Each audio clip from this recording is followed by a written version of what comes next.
Metro mirror செய்திகள். செய்தி ஆசிரியர் அஸ்லமிஸ் மௌலானா. வாசிப்பவர் ஏஎல் அன்சார்.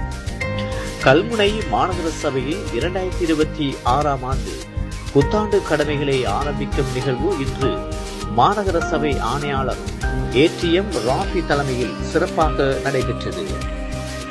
இதன்போது மாநகர ஆணையாளரினால் தேசிய கொடி ஏற்றி வைக்கப்பட்டதுடன் உத்தியோகத்தர்களின் சத்திய பிரமாணமும் இடம்பெற்றது. இதையடுத்து ஆணையாளர் விசேட உரை நிகழ்த்தினார்.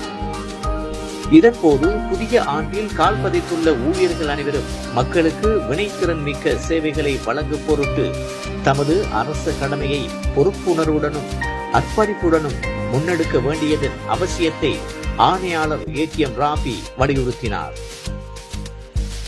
அத்துடன் நாட்டிற்காகவும் கடந்த இயற்கை அனர்த்தத்தினாலும் உயிர் நீத்தவர்களுக்கும் மாநகர சபையில் சேவையாற்றி மரணித்தவர்களுக்காகவும் 2 நிமிடங்கள் மௌன அஞ்சலி செலுத்தப்பட்டு பிரார்த்தனை மேற்கொள்ளப்பட்டது.